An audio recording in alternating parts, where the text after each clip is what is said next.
kon lu waay mën a am lum rëy rëyit safuma ndegam amoo keefa Tuuba am nga xeeb naa ko. asalaamaaleykum mbokk julli di mbokk taalibe yi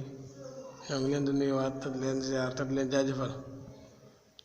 tey nag suñu waxtaan dana wuuteeg neen ko miine lool ndax tey dañoo ñëw ngir di leen baalu xaq te di leen jéggalu te di leen sant te di leen gërëm ndax wax dëgg yàlla bu du woon ak yéen yëf yi mën naa bañ a demee nii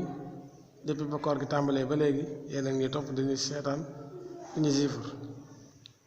tey nag dañoo ñëwoon ngir sant leen ak ndokkal leen te baat leen xaq dinaa ñoo ngi ci cappaandaw li duñ def leen lu dul di leen ñaanal suñu borom mu fay leen aw yiw lépp li ngeen fi siifur rek mu fay leen ko aw yiw sax dàkk ci barke Cheikh Ahmadou Bamba. ñu bàyyi Sëriñ Ahmadou Diaw mu wéyal kàddu cant yi. asalaamaaleykum wa rahmatullahi taala wa barakatuh mbokk yi ñi daan bàyyi xel ak duñ daan bokk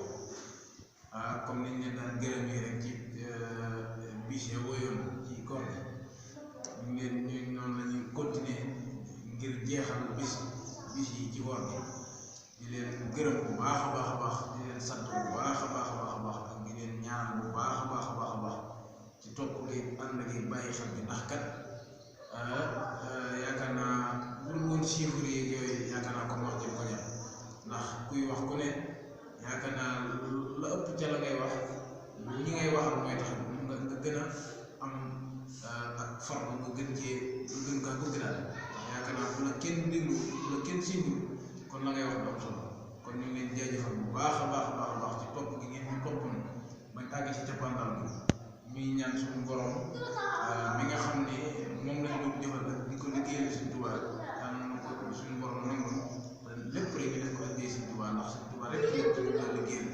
ndax kat téeréem bii nga xam ne ci rek nekkoon doon ci nam-nam yi lim ñu ci wax bëri na kon yàlla nañ defal digg ak toog ci barke suñu Tuubaa mu mel ne kon daal dañ leen doon gërëm rek ci ànd gi ngeen ànd ak ñoom ci ba liggéey bi mat ñu leen ciy gërëm bu baax a baax a baax kon di ñaan saa borom fekk nañu ko ay at yu bëree bëri